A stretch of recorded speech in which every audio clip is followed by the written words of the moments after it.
Drama serial ऐद वफा जो कि ISPR और हम टीवी के ताउन से पेश किया जा रहा है, पाकिस्तान भर में नाजरीन काफ़ी पसंद कर रहे हैं। ड्रामा ऐद वफा की कहानी 4 दोस्तों के गिर्द घूमती है जो कॉलेज में इकट्ठे थे मगर फिर अलहदा हो जाते हैं। हमारी आज की वीडियो का मेन टॉपिक ड्रामा ऐद वफा की किस्त नंबर 8 का वो सीन है जिसमें एक फ़ौजी ऑफिसर ड्रामे के किरदार गुलजार हुसैन को वाज़ेह करते हैं कि पाक फ़ौज में एजाज़ी तलवार और आगे बढ़ने के मौक़े सिर्फ फ़ौजियों के बच्चों तक महदूद नहीं हैं। इस सीन में वो अपने वालिदैन की तस्वीर भी दिखाते हैं जिसमें बुज़ुर्ग मर्द और ख़ातून बैठे हैं। ड्रामे में दिखाई जाने वाली तस्वीर में मौजूद इस जोड़े की असल दास्तान भी दिलों को छू लेने वाली है। इस वीडियो में आपको इन्हीं बूढ़े मर्द और बूढ़ी औरत की दास्तान के बारे में बताया जाएगा कि ये कौन हैं और उनके पीछे असल कहानी क्या है।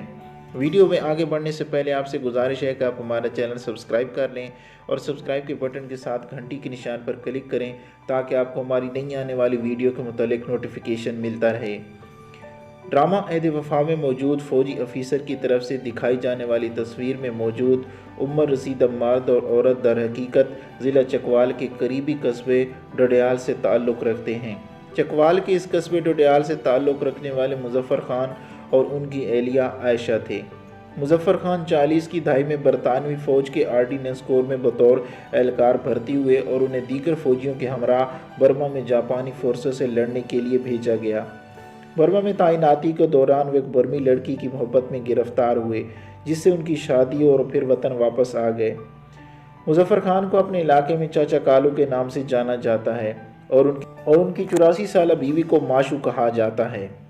दूसरी जंग अजीम के दौरान जब जापानी बर्मा में लड़ रहे थे तो मुजफ़्फ़र ख़ान उर्फ कालू ख़ान को एक मिशन के लिए भेजा गया जहाँ उसकी मुलाकात एक बर्मी लड़की से हुई जिसके बाद उसने इस्लाम कबूल कर लिया और उसका नाम आयशा रखा गया। मुजफ़्फ़र ख़ान उर्फ चाचा कालू जब बर्मा गए तो उस वक्त उनकी उम्र सिर्फ 20 साल थी।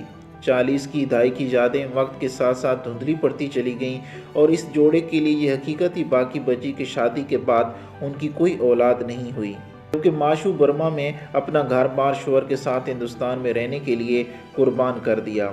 माशू का ताल्लुक़ बुद्ध मत से था जिसने बाद में इस्लाम कबूल कर लिया था।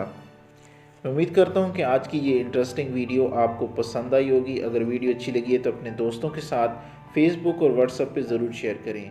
वीडियो देखने का बहुत बहुत शुक्रिया।